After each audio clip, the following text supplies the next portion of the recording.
attractive 19th century Dutch windmill. But the town's main attraction is an institution that pays tribute to a true Kansas legacy: the Oz Museum. It houses over 2,000 pieces of Oz-related memorabilia, including original movie posters, actors' autographs, and props from the 1939 film. But perhaps the most treasured item here is the one that started it all. It's 9 inches by 7 inches. On the front is a picture of a lion wearing spectacles, and the cover features red and green text that spells out The Wonderful Wizard of Oz. This first edition is a celebrated masterpiece. But according to author Evan Schwartz, few realize that the story of its creation is just as winding as the Yellow Brick Road. It's a series of misadventures that inspired one of the world's most famous adventures. What is the real story behind The Wonderful Wizard of Oz? It's 1900. A new children's book is taking the nation by storm. Critics are calling it one of the most imaginative stories of all time. Its title is The Wonderful Wizard of Oz. The book tells the tale of a girl named Dorothy who is swept up in a tornado and finds herself in a bizarre land full of flying witches, talking animals, and teleporting footwear. The Wonderful Wizard of Oz was an instant sensation. It became the first authentic American fairy tale. The book's success spawns sequels, live stage shows, and other adaptations, including a blockbuster 1939 film. But what few realize is that this classic piece of Americana is shrouded in mystery. Its author, L. Frank Baum, was virtually unknown before the book's publication, leading many to wonder, how did this fledgling writer dream up such an incredible and creative story? Baum himself remains tight-lipped. He didn't divulge where he got his story from.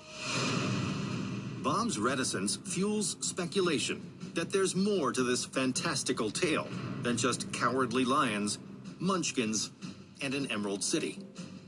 The book really sparked people's imaginations, that the story itself had another meaning. According to one interpretation, The Wonderful Wizard of Oz is a political commentary on the 19th century Depression, with the wizard representing the president and the munchkins the poor citizens of the day. Others believe the book is a religious allegory and that the Yellow Brick Road stands for the path to enlightenment. Yet another theory holds that since Dorothy and the witches are the only characters with power, Oz has an overt feminist message. But at the heart of the story is a harrowing tale known only to L. Frank Baum. So, will he ever reveal it to the world?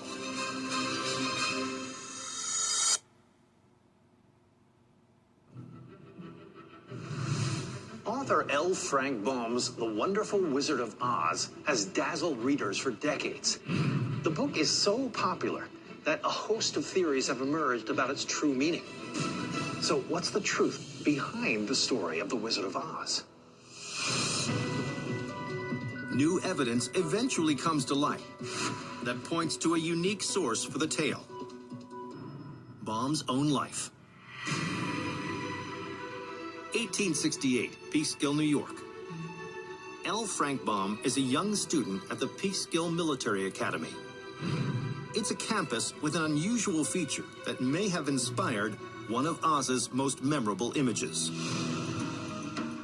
There was a road that led right to the military academy, and it was paved with these bricks that were bright yellow in color. So if he asked someone for directions, where's the school, they would have said, follow the Yellow Brick Road. After graduating, Baum thinks he might like to try a career as a writer. But with a young wife and hopes of starting a family, he's forced to take a more practical path. and so he finds a job managing a theater. But his time with the stage is short-lived.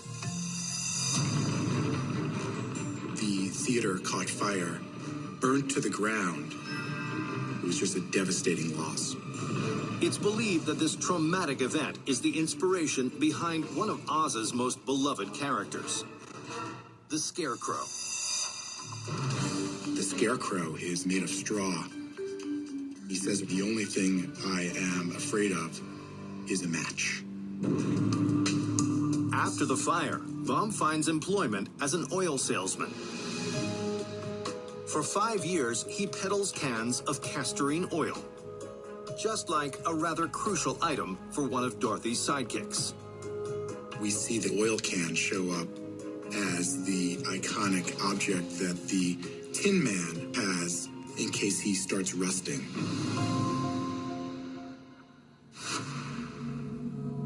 In 1888, Baum learns of opportunities in the American West and leaps at the chance to move to the frontier. It's a barren, windswept landscape that resembles Dorothy's Kansas. The world of Kansas is really inspired by Frank Baum's time in the Midwest. Tornadoes would rip across the land and wreak havoc. Baum even observes a phenomenon that recalls the cyclone that whisked Dorothy to Oz. At one point, he saw an entire house raise up and get thwacked back down on the ground. Finally, in 1898, Baum decides to follow his true passion, writing. Drawing from all these experiences, he pens The Wonderful Wizard of Oz. Baum recycled a lot of the imagery and the things that he saw into his storytelling. And that's part of what makes The Wizard of Oz so wonderful. And today, this first edition on display at the Oz Museum in Wamego, Kansas, serves as a fascinating glimpse of the fantastical world of the man behind an American classic. Hi.